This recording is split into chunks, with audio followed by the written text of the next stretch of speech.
స్వర్ణగిరి శ్రీ వెంకటేశ్వర స్వామివారి దేవాలయం ప్రస్తుతం ట్రెండింగ్లో ఉంది. అత్యంత అద్భుతంగా, సుందరంగా తీర్చిదిద్దారు ఈ ఆలయాన్ని. యాదాద్రి భువనగిరి జిల్లా మానేపల్లి హిల్స్లో ఈ ఆలయం ఉంది.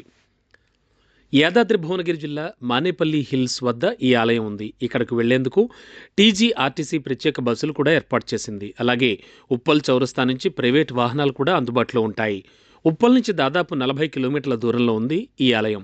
22 ఎకరాల విశాల ప్రాంగణంలో స్వర్ణగిరి అనే నామకరణంతో కొండమీద శ్రీ వెంకటేశ్వర స్వామివారి ఆలయాన్ని ఏర్పాటు చేశారు. కొండ మీదకు వెళ్లాలంటే 108 మెట్లెక్కి పైకి చేరుకోవాలి. యాదాద్రి తిరుమల దేవస్థానం పేరుతో రూపుదిద్దుకుంది ఈ సుందర ఆలయం.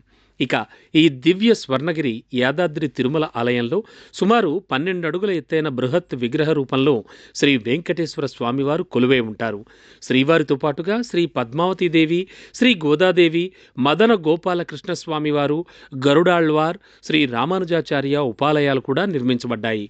ఈ క్షేత్రం తెలంగాణలోనే అతిపెద్ద శ్రీ వెంకటేశ్వర స్వామివారి ఆలయంగా చెప్పుకోవచ్చు. పల్లవ, చోళ, చాళుక్య, హొయసాల, విజయనగర, నాయక శిల్ప రీతులతో నిర్మించిన ఈ ఆలయాన్ని ప్రపంచ ప్రసిద్ధ స్థపతి శ్రీమాన్ డిఎన్వి ప్రసాద్ స్థపతి తన అసమాన ప్రతిభతో రూపకల్పన చేశారు. అంతేకాదు దేశంలోని వివిధ రాష్ట్రాల నుంచి అనేక మంది శిల్పులను సమీకరించి ఆలయ నిర్మాణాన్ని ఆద్యంతము పర్యవేక్షించారు. స్వర్ణగిరి క్షేత్రానికి ప్రధాన ద్వారంగా స్వాగత తోరణం నిర్మాణం చేశారు. విజయనగర నాయక శిల్ప శైలిలో శ్రీ వెంకటేశ్వర స్వామివారి విగ్రహాలు, ఎత్తైన శంఖు చక్రాలు మరియు భగవద్ రామానుజాచార్యుల విగ్రహాలతో ఈ ద్వార నిర్మాణం గావించబడింది. స్వాగత తోరణం నుండి ముందుకు సాగే మార్గానికి రామానుజ మార్గం అని పేరు. ఆ మార్గంలో ముందుకు సాగితే మనకు బ్రహ్మరథం కనిపిస్తుంది.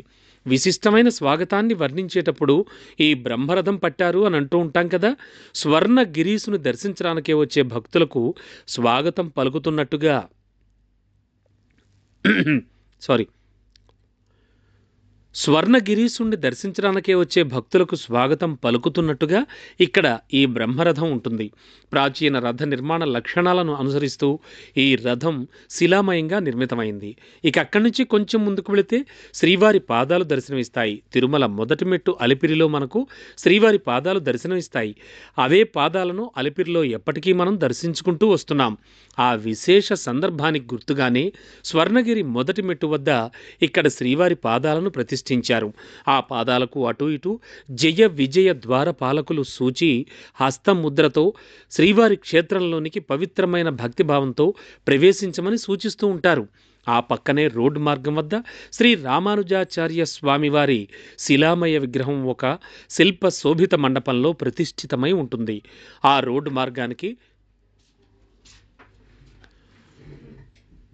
మార్గానికి ఆళ్వార్ మార్గం అని పేరు పెట్టారు. ఆ ముందుకు ప్రవేశిస్తే శిలామయ తోరణాలు గోచరిస్తాయి. వాటిపై కూడా బ్రహ్మ, శివుడు సతీ సమేతంగా శ్రీ వెంకటేశ్వర స్వామివారిని దర్శిస్తూ ఉండడం కనిపిస్తుంది. దానికి వైకుంఠ మార్గం అని పేరు. శ్రీవారి భక్తులు, శ్రీహరి దాసులు తమ భక్తి గానాలతో శ్రీవారిని దర్శించేందుకు ఈ మార్గం ద్వారా స్వర్ణగిరికి చేరుకుంటారు.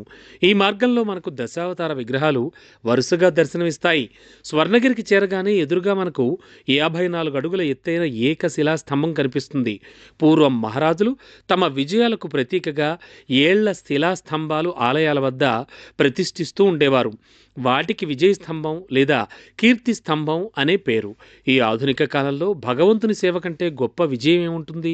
ఈ ఆలయ నిర్మాణం ద్వారా శ్రీవారిని సేవించుకునే భాగ్యాన్ని తాము పొందడమే కాకుండా ఈ ఆలయాన్ని లోకార్పణం గావించి 50 మంది భక్తులకు శ్రీవారిని సేవించుకునే భాగ్యాన్ని కల్పించిన మానేపల్లి కుటుంబ భక్తికి, దాతృత్వానికి, ఔదార్యానికి ప్రతీకగా దీనికి మానేపల్లి విజయ స్తంభం అనే నామకరణంతో ఈ విజయ స్తంభాన్ని ఇక్కడ ప్రతిష్ఠించారు. లత అలంకార పూర్ణమైన ఈ స్తంభ పీఠం మంగళప్రదమైన గజరాజులు, సింహములు, వృషభాలతో పాటుగా శ్రీవారు, శ్రీదేవి, భూదేవి మరియు గరుడాళ్వారు విగ్రహాలు శిల్పీకరించబడ్డాయి. ఇక అక్కడి నుంచి చూస్తే ఆకాశంలోకి దూసుకుపోతుందా అనిపించేటట్లు ఒక ఎత్తైన మహారాజ గోపురం కనిపిస్తుంది.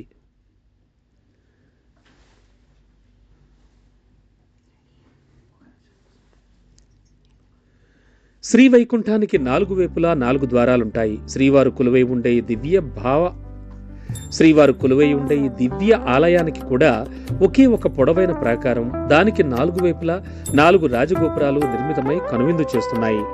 గోవు అంటే రక్షించున్నది అని పేరు. పురమును రక్షించున్నది అనే దాని అర్థం. పిడుగుపాట్ల నుండి పురమును రక్షించినది కనుక గోపురము అని పేరు. గో అంటే ఆవు, వేదములు దేవతలు అని కూడా అర్థం. సకల వేద స్వరూపం, దేవతా నిలయమైన ఈ గోపురాలకు నమస్కరించి ఆలయ ప్రవేశం చేయవలెను. పూర్వ ఆలయాల్లో మహారాజుల పేర్లతో విగ్రహాలతో ఉన్న రాజ గోపురాలను మనం చూడవచ్చు. శ్రీశైలంలో శివాజీ గోపురం, శ్రీకృష్ణ దేవరాయ గోపురం మొదలైనవన్నమాట. ఇవన్నీ ఒక చారిత్రక సందర్భాన్ని ముందు తరాల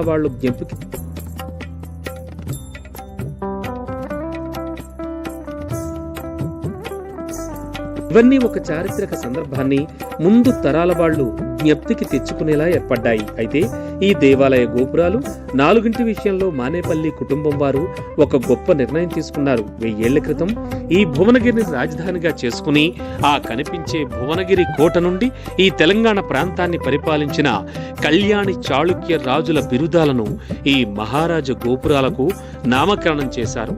అత్యంత శోభాయమానంగా స్వర్ణగిరి శ్రీ వెంకటేశ్వర ఆలయం శోభిల్లుతోంది.